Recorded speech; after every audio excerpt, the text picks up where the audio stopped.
Did I don't think I hit go. Stream this to your audience. All right. We're live, Kat. Oh, no, I didn't get, I have to re-punch this in. That's okay. Okay. Kat and Dan show real estate. That's how this always gets short, because I wind up getting logged out. I get my titles already, and then it just we don't go live for a while, and it deletes all my words. So that's why I never look like I'm prepared. Anyway, all right. I am gonna grab a jacket because I'm cold. I'll be right back. Okay.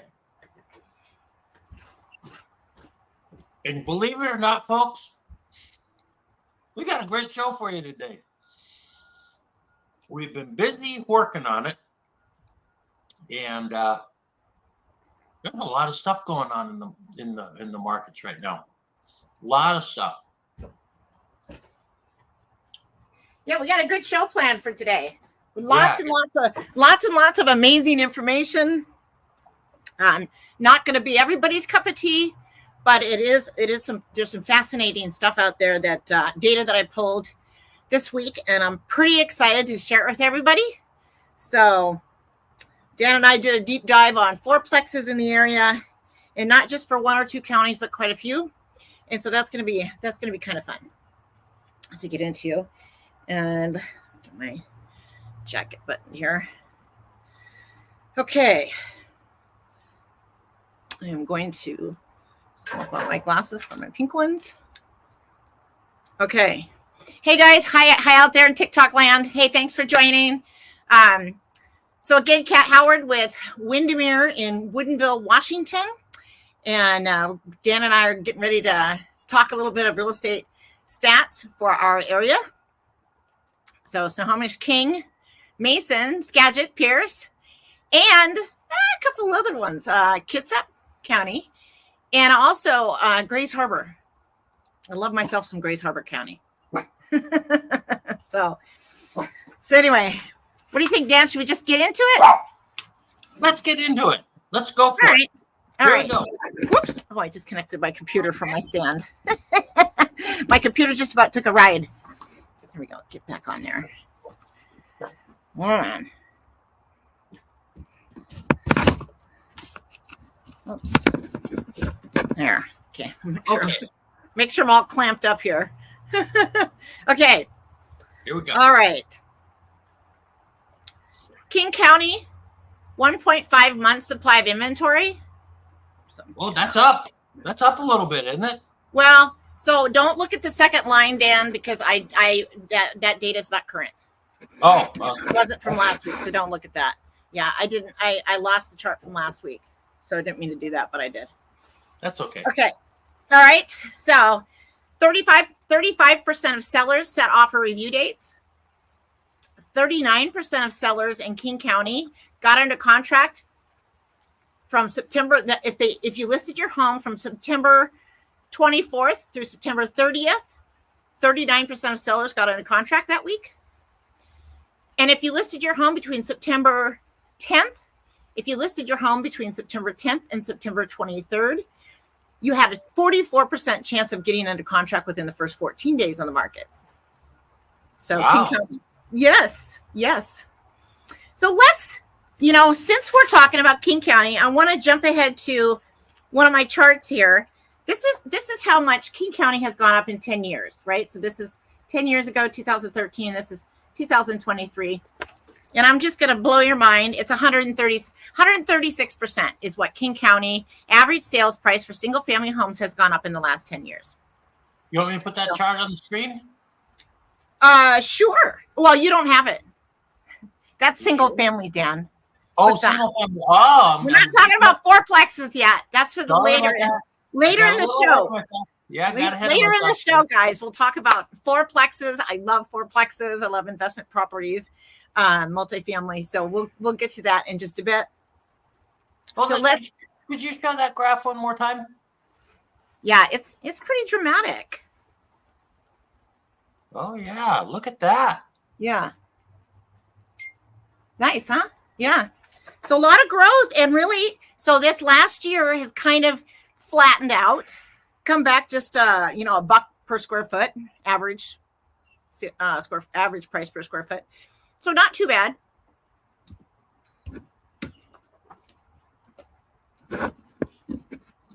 Trying to get me centered in the screen on this thing. I can't do it. Oops, I'm making myself crooked, Dan. I am crooked, dang it.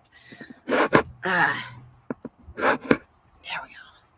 Am I centered? Oh, I'm a little more centered now. All right. Okay. All right. Okay. All right. So let's go ahead and let's talk a little bit about Snohomish County. Okay. 1.3 months supply of inventory for Snohomish County. 32% of sellers set offer review dates. 41% of sellers got under contract within the first 7 days on the market. So if you listed September 24th through September 30th, you had a 41% chance of getting under contract within the first 7 days on the market. And if you listed between September 30th and if you listed between September 10th and September 23rd, you had a 50% chance of getting under contract in Snohomish County. So still strong numbers for Snohomish County. Really strong numbers. Okay, I'm going to do a quick change because I want you guys watching my stats. Gotta grab a jacket, Dan. All righty. All right.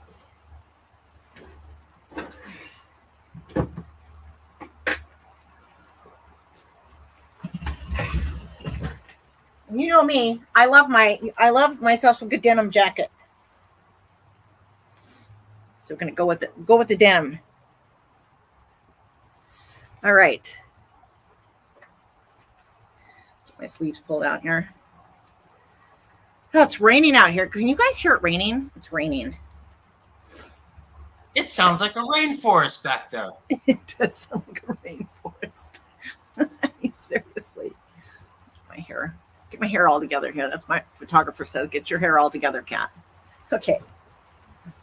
What, my whistle? There you go. I got a heater right here next to me. So right over here off to the side, I can heat my hands up, Oh, nice. Girls got to do what a girl's got to do when it turns fall. Well, what's the temperature out there? It's gone from like 64 all the way down It's going to be like 53 or something. 56 it's or pretty 58. cold. Pretty chilly. Yeah. Pretty chilly. Okay. Yes. Here we go. Pierce County, 1.5 months supply of inventory. 17% of sellers in Pierce County set offer review dates. 17%? Yeah. Oh, that's pretty good for Pierce County. Yeah. And if you listed your home from between September 24th and September 30th, you had a 33% chance of getting under contract if you listed your home between September 24th and September 30th. Oh, that's not bad. Mm-mm. And if you listed your home between September 10th and September 23rd, you had a 42% chance of getting under contract. So you go from 33% week one, and then 42% for the first 2 weeks. Yeah, 33% for 0 to 7 day or first 7 days on the market, and 42% if within the first 14 days on the market. So Pierce County the seller's market is still holding strong. It really is. Okay. So let's look at Mason County. Actually, you know what? I didn't go over the single family price increase for Snohomish. Let's talk about that really quick. Yeah. I'll have to paste that into my Snohomish video. So single family residential home prices, so the average single family price per square foot. So the Snohomish County average price per square foot has gone up 140% in Snohomish County in the last 10 years. So that's a pretty good number. It's 140%. Yeah, not a bad number. Yeah. Yeah. So, but let's mention Pierce, since we just did Pierce County stats. Yeah. So the single family average price per square foot in Pierce County has gone up 146% in the last 10 years. So single family has been a good investment. Sure. But we're going to do a little comparison to fourplexes in just a minute, and I'm going to blow your minds. It is crazy. So pretty fun stats, though. Love it. Okay. Mason County, 2.4 months supply of inventory. 24% of sellers set offer review dates. 0% of sellers got under contract September, what was the date on that? I think it's September 24th to September 30th. I can tell you the reason why. I know the reason why. This is which county again is this? Mason County. Mason Start clicking on Mason County. Well, I know the reason why. They were looking forward to Columbus Day, and there were no offers that week because in observance of the upcoming Columbus Day holiday. That's the reason. Okay. Thank you. That's your story, and you're sticking to it. That's my story. I'm sticking to it. Yes, that's right. That's correct. So Mason County, for the week of September 24th through September 30th, of those sellers that put their homes on the market that week, none of them sold. None of them got under contract. Columbus Day. Mason County. Mason County. Well. So however, let me just add, 44% of sellers in Mason County got under contract if you listed your home between September 10th and September 23rd.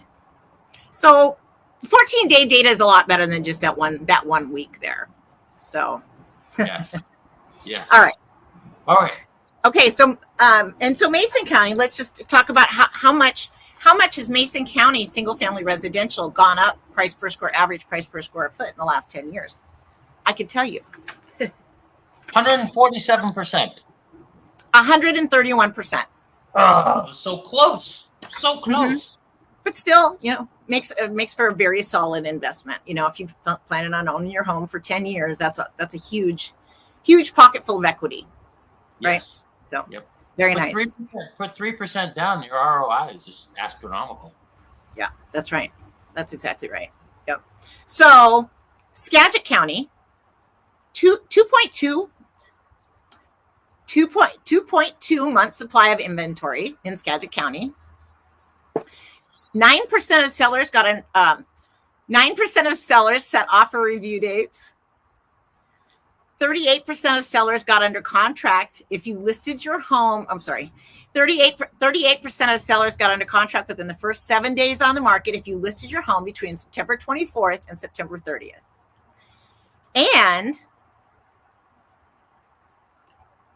this number doesn't make sense, but it's because the numbers are so small and there's not enough data in Skagit County to really make logical sense. But 32% of sellers in Skagit County got under contract within the first 14 days, and that's if you listed between September 10th and September 23rd.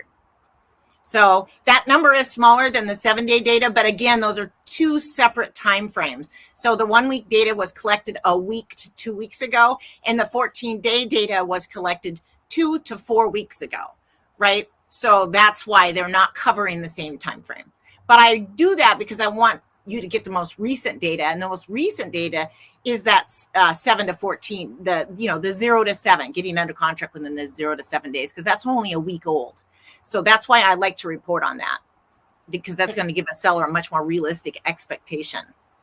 I was curious, Kat. Is that really nice casino up north that's up there by the discount stores? Is that in Skagit County or in Snohomish County? No, that's Snohomish County. Snohomish County. Okay, I wasn't sure. Yeah. Okay, wasn't sure. Yeah. Okay. Yep. Never mind. And whoops, that's Kitsap. Oh, I don't have Mason County for. Yeah, I didn't do Mason County for single family. No, I didn't. Okay, that's fine. Did I? No, I didn't. Yeah, I did. Sure. Oh, we just did Skagit. I didn't pull Skagit. Is what I didn't pull for single family. How much it went up in 10 years. I missed that county, guys. Okay. Kitsap County. Oh, Kitsap County. Sorry about that. Yeah, go ahead. 1.4 months supply of inventory in Kitsap County. You know who owns Kitsap County? My daughter. Michelle Cook owns Kitsap County. Yes. She does. She is a hell of a realtor in Kitsap County. She works for Windermere in Kingston, and she's been there around 5 or 6 years. But she's knocking them dead over there. She sponsored the summer concert series this summer. She had her banner hanging over the stage there at the marina there in Kingston all summer. Pretty cool. And she sponsored the kids corner at the summer market. Also, 3 different Sundays once a month. I think it was the first Sunday in each month this summer, July, August, and September. So she's making her way through the community and meeting everybody that lives there. So it's fun. It's fun watching her fly. She also gets interviewed by Michael Fanning, Scott Comey. She does all these podcasts. I mean, she's just, yeah, she's doing good.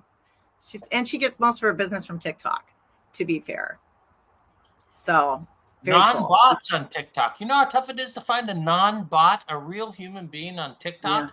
Yeah, I know there's a lot of bots. That's a tricky proposition. There's a lot of bots. So 24% of sellers that offer review dates in Kitsap County. 26% of sellers got under contract. If you listed 26% of sellers got under contract within the first 7 days on the market if you listed your home between September 24th and September 30th. With 39% of sellers in Kitsap County getting under contract within the first 14 days on the market. So if you listed September 10th through the 23rd. So Kitsap County is still doing fairly well for a seller's market. But I think you'll notice for most of these counties, month supply of inventory is creeping up a tad. Although there's so many fewer homes being listed that almost the same number are going pending. So the new listings are getting a lot of activity. The ones that are sitting on the market are staying on the market. So it's pretty scary for those sellers that missed the first 14 days. For those of you watching, I want to remind you that Kat has her 12-step program for listing her home. It's a big, it details step by step how to list your home and get it sold quick, because that's and there it's 12 steps and they're in order. So with the first one you should do first, right? Which I think I mentioned is getting an inspection. I believe that should be the first one if it's not, but yeah, I put together my magic formula. Yes. That's what it is. It's a magic formula, and it works. And not everybody's going to want to do all the things. And in some cases, it's not appropriate. If you have an estate sale, it's still nice to clean the house up and maybe at least blow out the interior with white paint, and maybe switch out the switches and the plugs with white instead of having that kind of old-fashioned bone in there, just to make the house look cleaner, a little bit more modern. But and if you have the doors and the trim and the walls just blown out flat white, it's fine. It's going to look great. It's going to look clean, crisp. All the rooms will look modern except for the kitchen and the bathrooms, and if those haven't been updated. So it's a really easy, inexpensive way to get your home looking a lot cleaner. And then, of course, if you have older carpets, it's a good idea to change those out. But I wouldn't recommend you remodel a home that's being sold as an estate. I don't think that's necessary. No. You're going to have somebody that will come in there and they'll either want to flip it or they'll want to live in it, and make changes as they live there. Right. So, but anyway, another quick change. This time I'm going to change my shirt. Hey, Kat, while we're doing a quick change, can I put some stuff up on the screen? Of course. Yeah, help yourself, Dan. All right.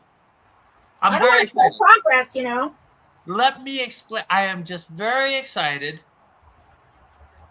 because if you can barely see over on the far right-hand side of this little chart that came out today, interest rates went down a lot. Woo-hoo. I heard that, Dan.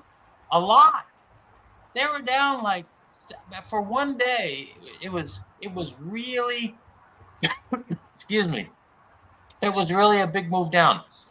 And not only that, but it came that, if you look at it from Friday, this is a 15-minute bar chart. So you can actually see pretty well that when the employment report came out on Friday, that was the peak in interest rates. Like that moment that it came out and the trading bots were looking at the headlines, that was when interest rates peaked. And ever since then, it's been a steady decline.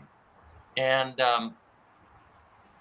I think we've got a good chance, and I know it's been said before, but I think we got a good chance that we may have peaked in terms of interest rates on Friday. So we'll see. We shall see. But here's what things look like right now, and that's about it for that. Can I move forward to the multifamily stuff yet, Kat? Well, we don't know. We've got a jacket change.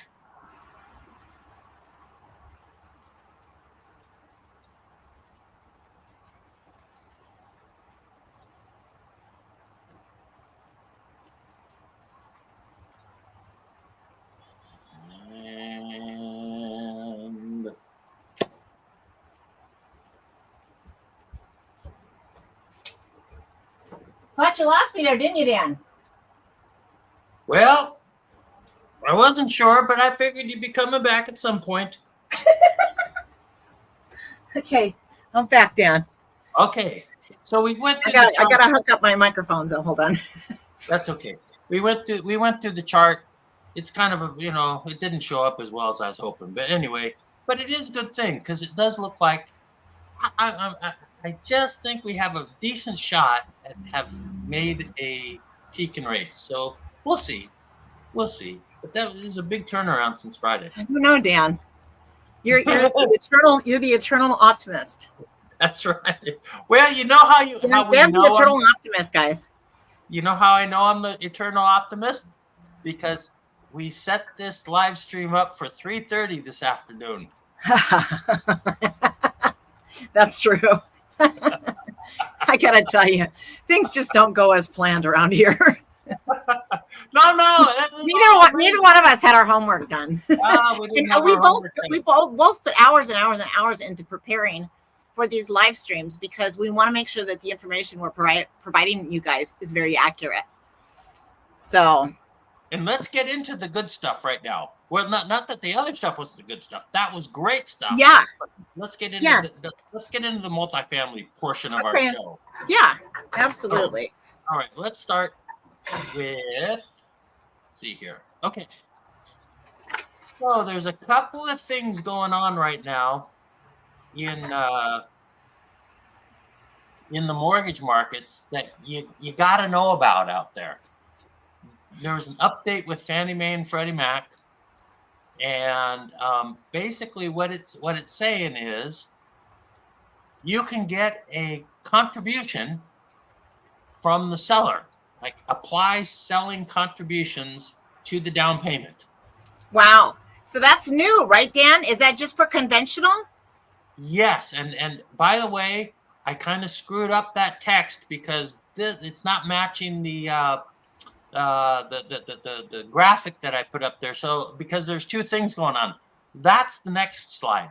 This slide I forgot, but you can now. You used to be unconventional for multifamily. You had to have 15% down. Now you can do multifamily with 5% down. So you could buy a 4. But it has to be owner. But it has to be owner occupied, right? Owner you occupied, have to move. So the buyer has to move into one of the units to qualify for conventional financing with the 5% down. Is that right, Dan?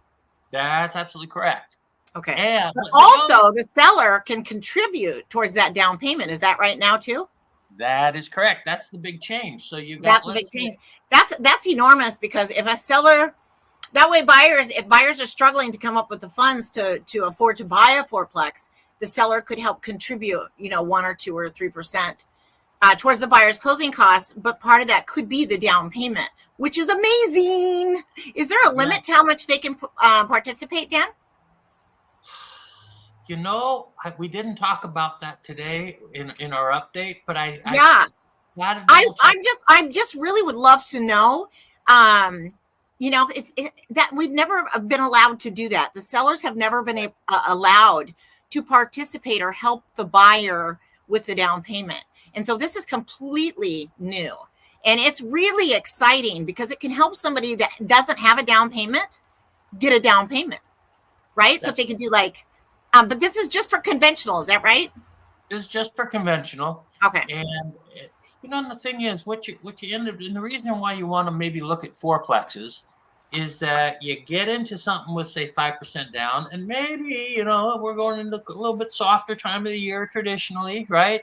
October, November, December gets a little soft. And, I've heard that term before, softening, the big softening, I'm a big softening fan. I love using the word softening when things are kind of headed for the hills.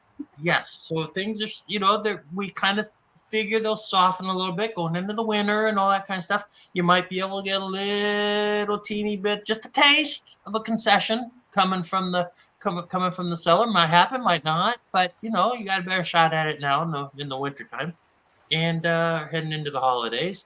And you now you have some choice. Do you want to put it into the down payment? Do you want to put it into say a buy down, something along those lines? If we're right about interest rates, and we'll see. I mean, I don't want to, get ahead of myself here with the interest rates coming down. But if it does look like they're starting to come down a little bit, you can kind of pencil in, very light pencil, that you might want to, buy now and refinance later. Make sure you have an eraser on the other end of that pencil. But you never know if that's going to happen. But it could. But the odds are improving in that area. And so maybe you don't put as much into a 2-1 buy down because you're going to be refinancing later anyway, maybe. And then you're saving some money for the down payment. So, but you can do it either way, and it works out really well. Let me get to the next slide real quick. Okay. And that just kind of details the personal gift funds. And this little part in red is the part that's interesting. It's a little note in the selling guide, and it says gift funds from the seller who is also an acceptable donor, which is most people. It can't be the realtor, it can't be a builder, stuff like that.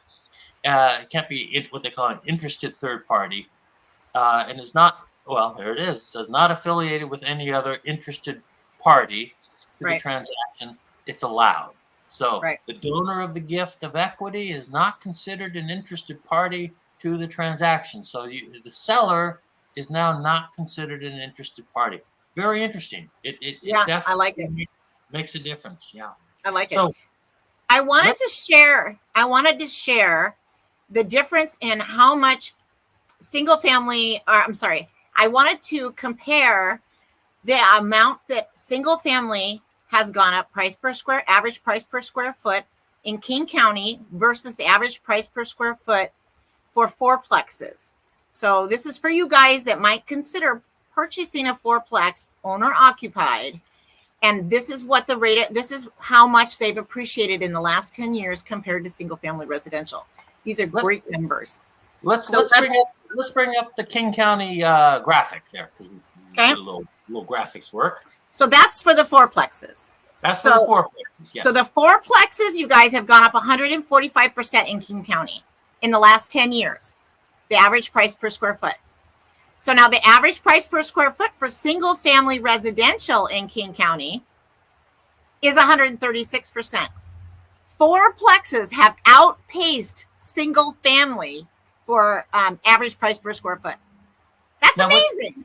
The difference from what Kat's saying, what I put this graphic up together, the appreciation is showing 9.6%. That's an annualized increase. Right. From 2013. I'm just talking about lump sum increase over the 10 years. Yeah. Right. Just to clarify the confusion. That's my fault. But, that's how I put the graphics. So that's King County. I just thought that was a fascinating number, and I wanted to share that with you guys. Do you have, Dan, the rate of rental growth in King County? I do. It's right on the graphic there. It is. Rental Okay. growth. Now the rental growth comes. So that's from almost 4% a year. Is that right, Dan?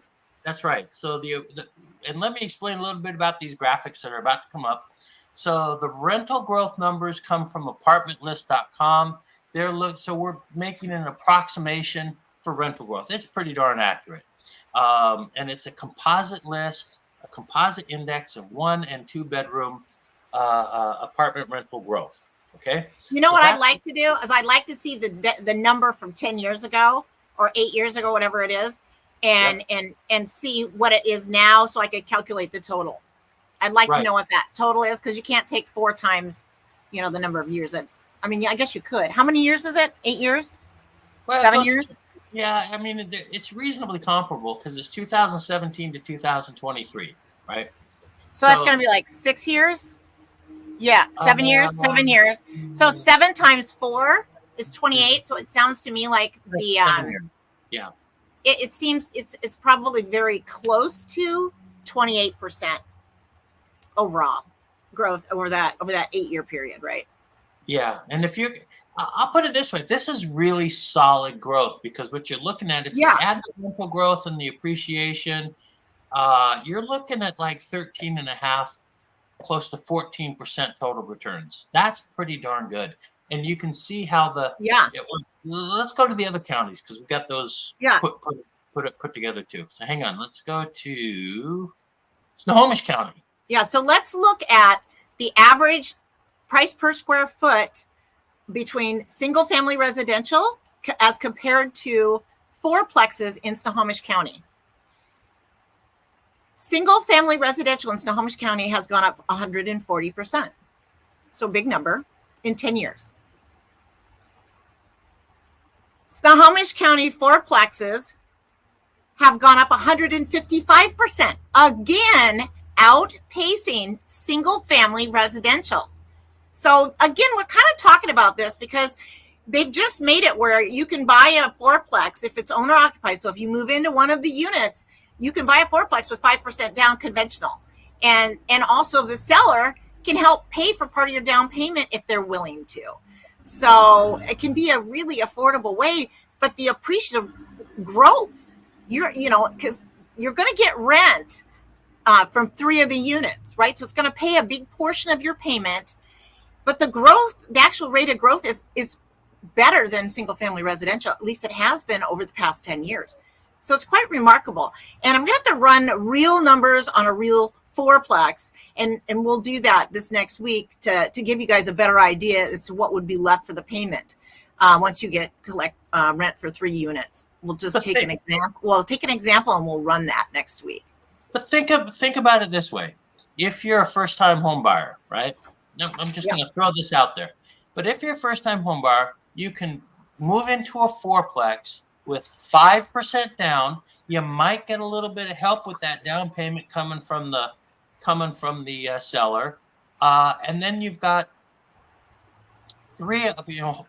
Most likely, because it's a really tight market right now, whether it's a rental market, housing market up here in the Seattle area, you've got 3 other renters helping to pay your mortgage. So you've got really low down payment, you got assistance paying your mortgage on that, and you've got what has been outstanding growth as far appreciation. Yep. Appreciation growth. And you also have an increase in your rental streams that has been coming. So when you take a look at it from an investment standpoint, and from maybe the best way to build wealth if you're currently renting a home. Yeah. Listen, I mean, this is over 10 years, so there's no anomalies in here, right? So this is really solid data, really solid information. And this is the thing you got to remember, you guys. So let's say the fourplex costs you $800,000 or $1 million. Let's just 800,000 for easy numbers for me right now. And the single family costs 400,000. Now you can't really do that in Snohomish, but it's probably more like $1 million to $1.2 million for fourplex. And for single family to actually be able to find a livable home is probably 500 to 600. You can get a little rambler.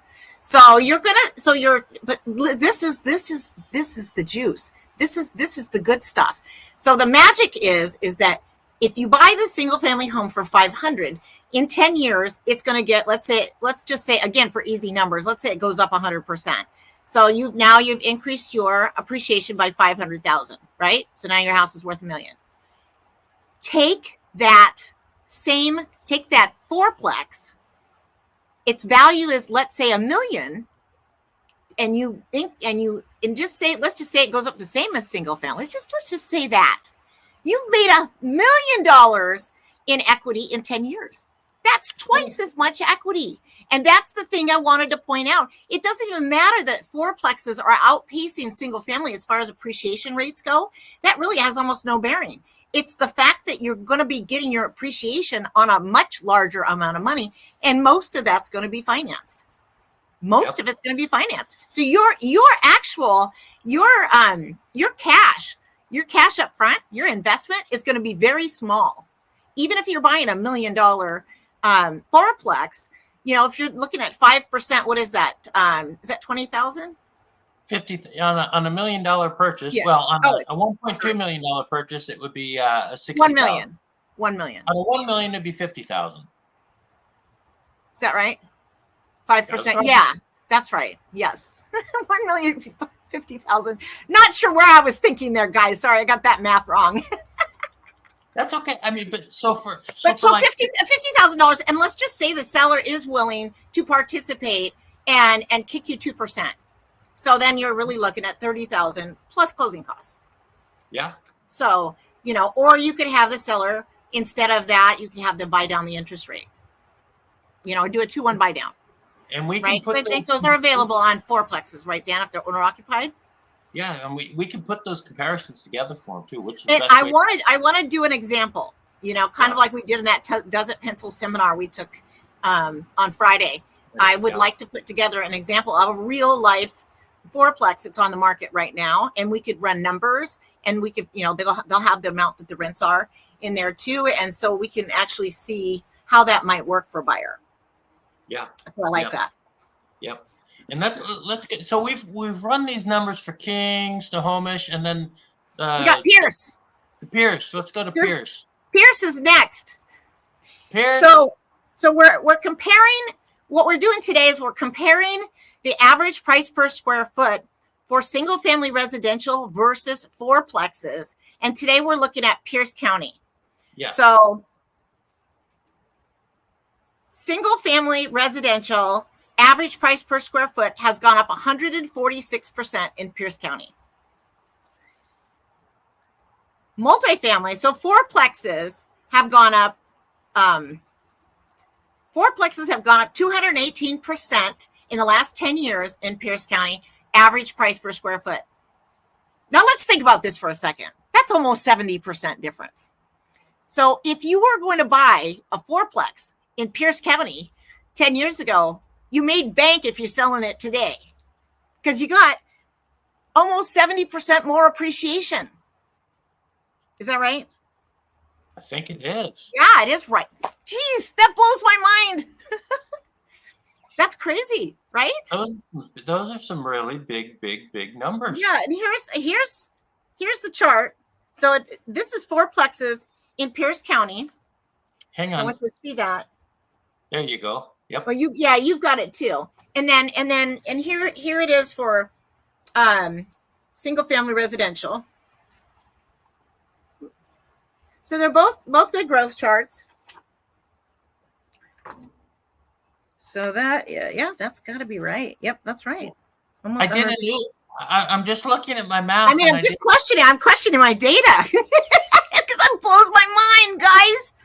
I'm looking at it, and back in 2013, you could pick up a fourplex for $89 a square foot. So it's right. The number's right. And now it's $283 a square foot, average price per square foot for a fourplex in Pierce County.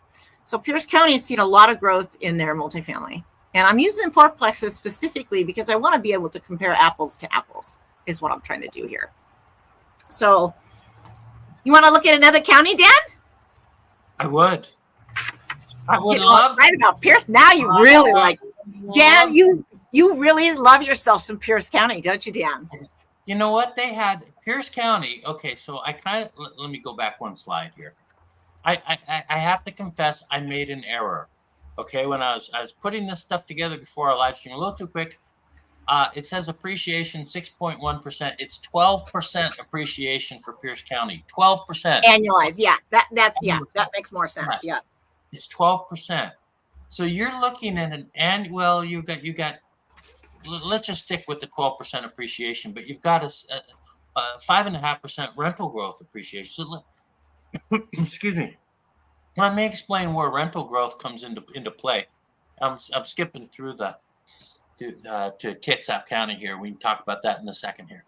But the reason why rental growth is so important, and it's going to become more important, I think, in the future, is that what you find is that when you're in high inflation periods of time, the rental growth is going to keep up with a lag with inflation for the most part. And so if you're looking for an inflation hedge, it's a wonderful way to combine that with some appreciation in the real estate.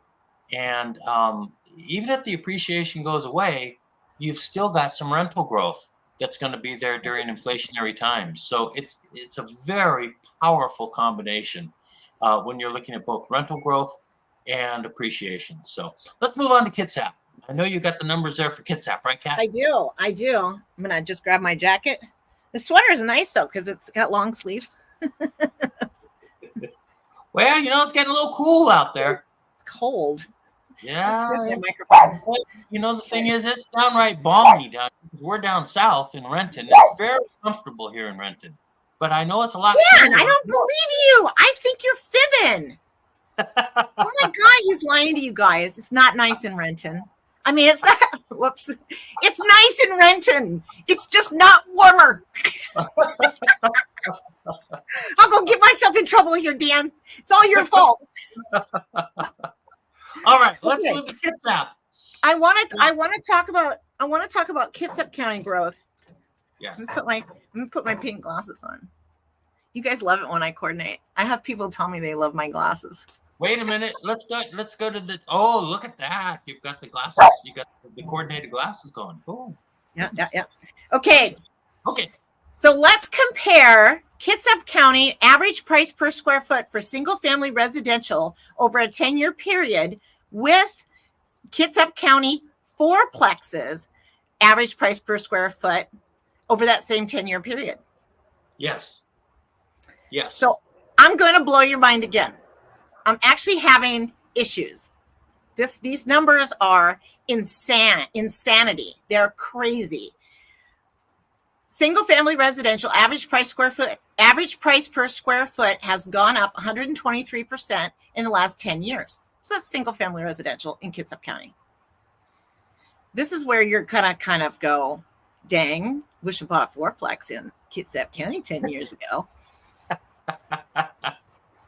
Fourplexes in Kitsap County have gone up 348% in the last 10 years. Woo, baby. That is batshit crazy, my friends. That is absolutely unbelievable. And I'll show you the chart. Oh, you're looking at it. That's TikTok for TikTok people. See this chart here. So that's what we're looking at there. They started in 2013. Average price per square foot was $71. Average price per square foot this year's $318. That's just 10 years. We could look at 5-year growth as well, but it's very dramatic in Kitsap County. Kitsap County is growing. It's growing and it's become more popular over the years. It's separated from Seattle by a simple water taxi ride. You can take a ferry. You can take the fast foot ferry from Kingston to Seattle in like 38 minutes or something like that. So you don't have to take your car. You can walk on, and then you can catch yourself an Uber on the other side. And people are finding that to be a very attractive way to be local to a city. And then you can hop on the regular ferry system, which is very dicey these days, you guys, because we've got a ferry, one of the biggest ferries out of commission in Washington State. And so they're just those wait times sometimes for those regular ferries are tough. Kingston. The Kingston and the Bainbridge routes, I think, are the ones mostly impacted by this latest boat that's I think it's like 6 or 8 months they're planning that it's going to take to be repaired or get another boat in service. So it's the ferry system is struggling right now. They're stressed, very stressed. So the nice thing about, let me just add one thing about that though. The nice thing about Kitsap County is you can drive there, right? You just go down through Tacoma Gig Harbor and over the bridge there, and you can drive up. So it takes about an extra hour and a half to go that direction, but you actually can get there without the ferry. And that's a lovely thing about living on Kitsap Peninsula as opposed to a regular island where there's no access. So that's one of the reasons why Kitsap is becoming a lot more popular. It is accessible by car. So look at those appreciation numbers, the rental growth. Oh my goodness, Kitsap County is a shocker. It is. Rental growth 4.35. Yeah. And that's just average growth year over year. That's amazing. Yeah. Let's go to the next one. What's the next one? Okay. You've got more. Grays Harbor. Yes. Some of my favorite we're covering some of my favorite counties here for a variety of reasons. So I love Grays Harbor because I think it's a great place to pick up an investment property and actually have it pencil, or at least appear to pencil. So they get a little bit easier to pencil down there in Grays Harbor. All right, let's take a look. What do we got here? This is Grays Harbor and this is Grays Harbor. Okay. So today we're comparing the average price per square foot in Grays Harbor County, single family residential versus fourplexes over a 10-year period. Average price per square foot for single family residential has increased 168% in the last 10 years. That's single family residential. Fourplexes in Grays Harbor County have increased, okay, get this, 236%. Again, a lot more than single family. That's kind of crazy. So that's why we're talking about, hey, listen, buyers, and especially if you're struggling to be able to buy a single family, maybe you look into qualifying to buy a fourplex. And, you might not be able to do it in King County and make it work, but maybe Snohomish County or Grays Harbor or Kitsap County. Kitsap County, you can pick up fourplexes over in Kitsap County. I believe you can still do it for, 600,000, 800,000. And so that could get a lot easier to make pencil. And that price range. I'll just pick the number, the 800. Let's start with 800,000. You got 800,000 on a fourplex. You got 5% down, which is 40 grand.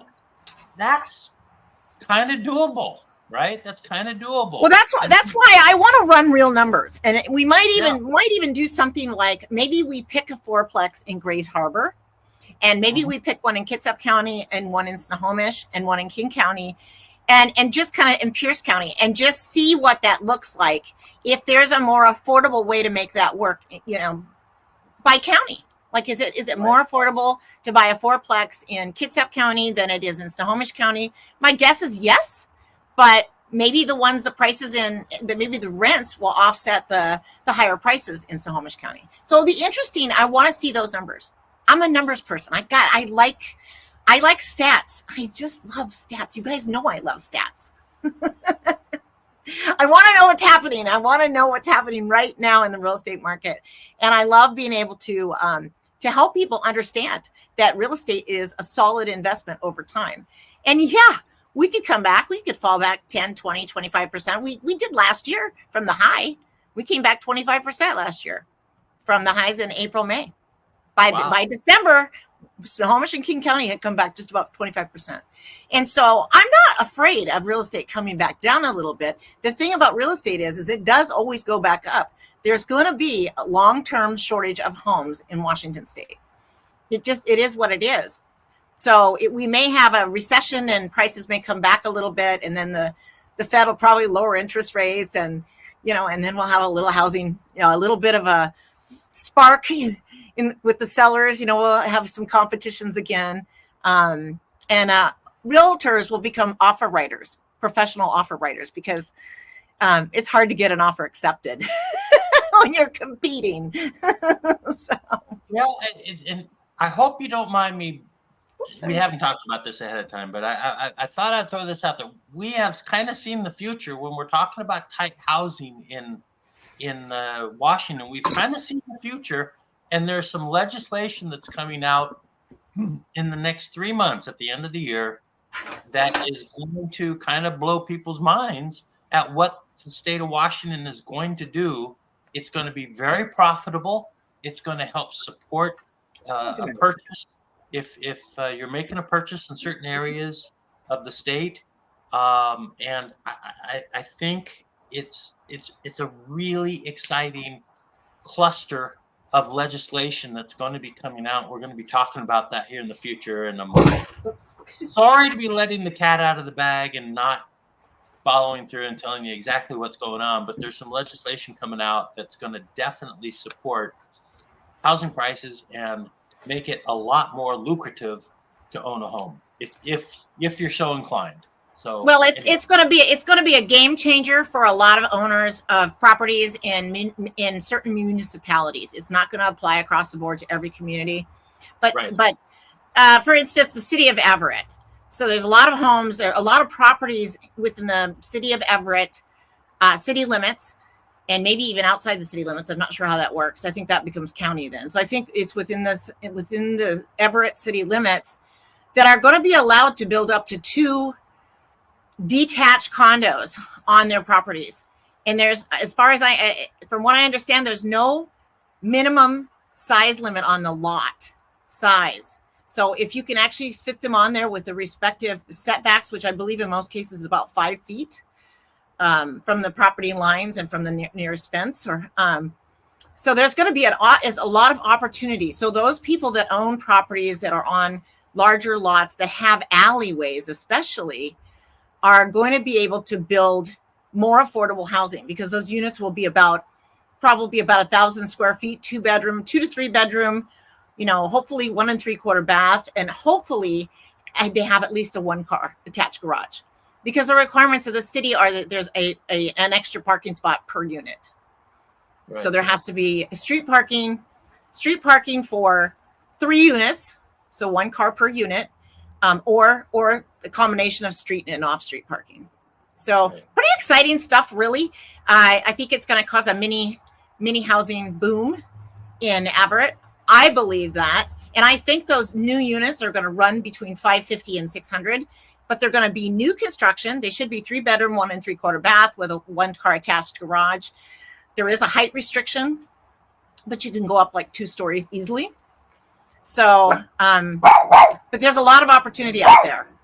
And I think Dan and I would like to talk to some builders because we want to, and I think Everett is talking about potentially having some to streamline the permitting process. They're talking about having different, maybe some floor plans and some, what do you call those?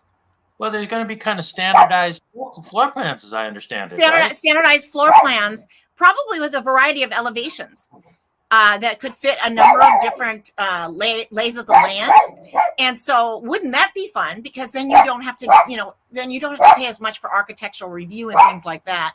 And it will also streamline that process. It'll be a lot quicker going through the permitting process, because they're streamlining that. As a matter of fact, from what I understand, they're cutting it about 50% is what I understand. Again, no quoting me on this stuff, but that's what I understand. I've read through the changes that were enacted, and it's mind blowing too. This is really some exciting stuff, because what the problem is right now is we don't have enough supply of homes in the lower price ranges, right?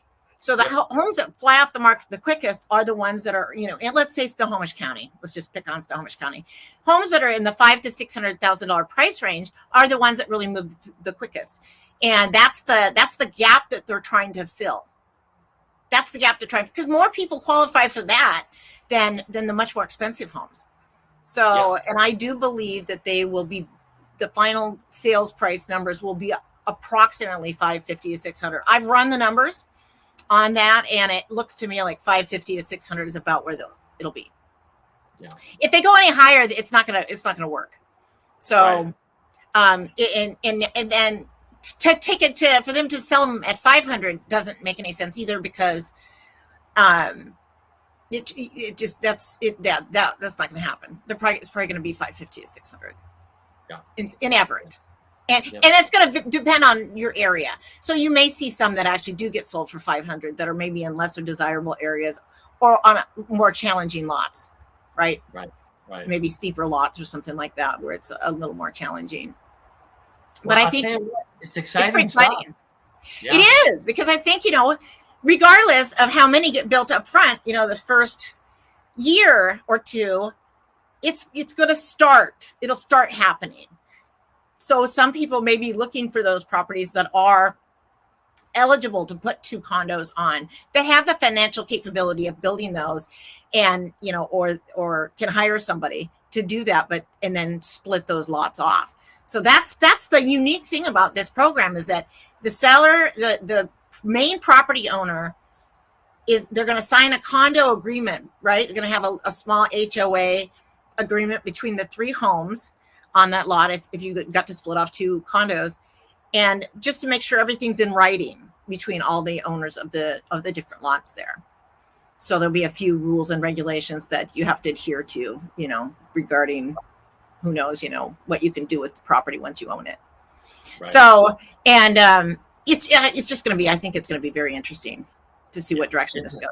And Dan and I, we actually were talking about what could be the problems with this. And the biggest stumbling block we see is the lending aspect, right, Dan? Well, I think so. I mean, we'll find out once they put it into effect. But yeah, I mean, the part of the issue is going to be, you have a lot that you have your house built on, you've got the mortgage, it's based on that lot and that house. And then all of a sudden you put a couple more, let's say 2 more condos in the backyard, basically, and you can retitle them and sell them off individually. Well, the folks that lend it on the original property, they don't want you to, it's not right to be able to pocket all of that profit. You're going to have to pay down some of that mortgage. Because now the lot size on that original property is now smaller.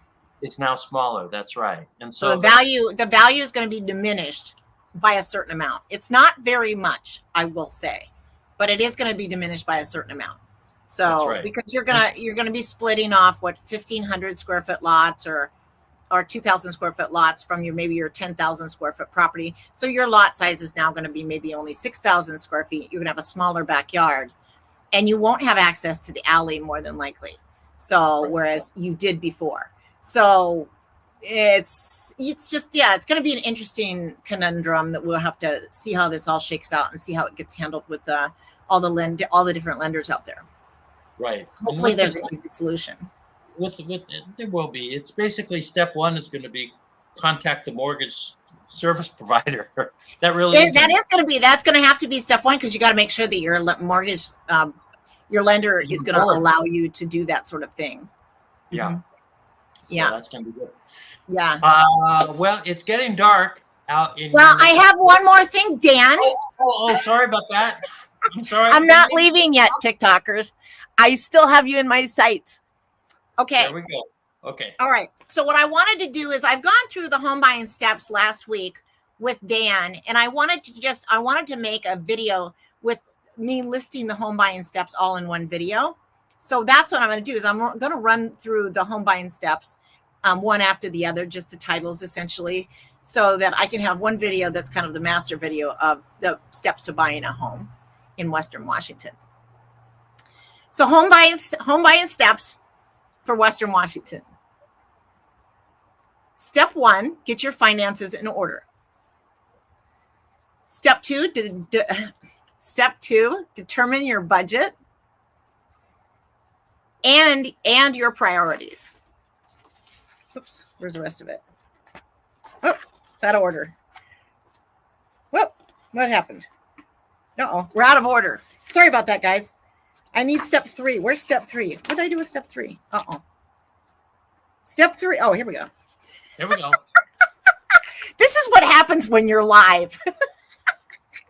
You get all discombobulated sometimes. Isn't that right, Dan? I get discombobulated quite often. Yes, that's correct. And you don't have to be live to have it happen either. No. Step 3. This is important, you guys. Find a knowledgeable realtor. Yes. I'm a realtor, and I'm knowledgeable. And you're knowledgeable. I work out of the Woodville office for Windermere. By Molbach's, right? Yeah, we're going to be right next door to the new Molbach's. Very exciting. Oh, yeah, exciting. Right next door. Right now, they knocked down that old, what was that? It was an auto repair place. And that whole block is cleared now next door to us. And they've already done all their imploding and they've cleared it. It's nice to have so much sunlight on that side of the building, but that's going to disappear when Molbach's moves in. I got to say, if you come in and talk to Kat at the Windermere in downtown Woodville, if I'm not mistaken, they've got a Kentucky Fried Chicken right around the corner you could have lunch at. That's true. Right? And sometimes we have Dick's in our parking lot. Dick's Hamburgers, that is.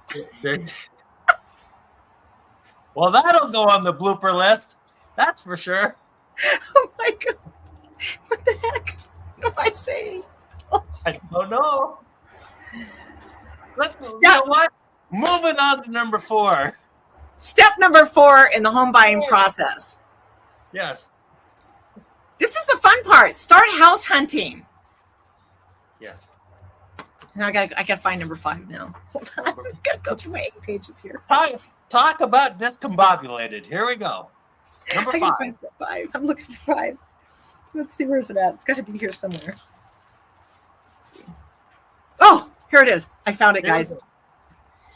Step 5, make an offer. Step number 6, have the home appraised and inspected in the opposite order. Have the home inspected by your inspector, and then an appraisal will happen down the road. So your lender will order an appraisal. Step 6 is finalize your financing with your lender. Whoops. Now we gotta go. I gotta find step 7. This is what happens when you didn't quite get organized before you're live. Well, we were pretty organized. There's a lot of stuff. We were trying hard. We were working. Dan's down in Renton, and I'm up here in Snohomish. And between the two of us, we were trying to make everything happen today. Whoops, where's number 7? It must be on the next page. Oops, that's 8. I did number 7, didn't I? Yeah. Finalized financing was number 7. Yep. And here, got a couple more. We have a couple more steps, guys. Here we go. Okay. Step number 8. You're going to do your final walkthrough within 5 days before closing, and you're going to sign your closing docs. Step number 9, the day of closing, your loan is going to fund, and your real estate agent / broker is going to give you the keys to your new home. Step 10, guess what that is? You get to move into your new home. So super exciting. Pop the bottle of champagne. And if you give me the bottle, I'll shake it and we'll really have some fun.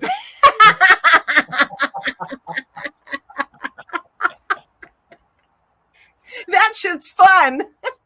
I did that during my photo shoot. My photographer told me to do that. And I'm like, what do you mean? Shake the champagne. He's like they do on football games and basketball games. I'm like, really?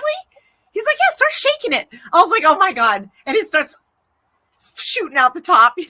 That was totally fun. That was a great day.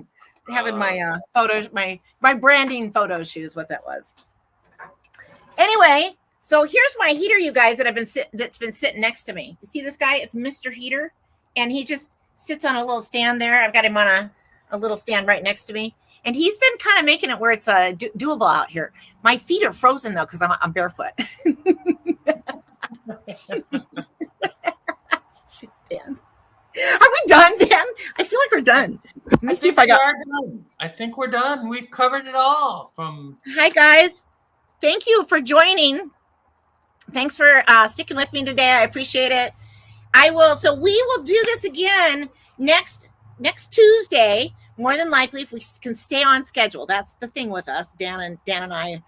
It's trying to get us to stay on schedule. So we'll see you again next Tuesday. Probably we'll start somewhere between 3 and 4. That's usually what happens. We shoot for 2 o'clock. That just never works. That's true. That's kind of true. So anyway, we'll see you again next week, guys.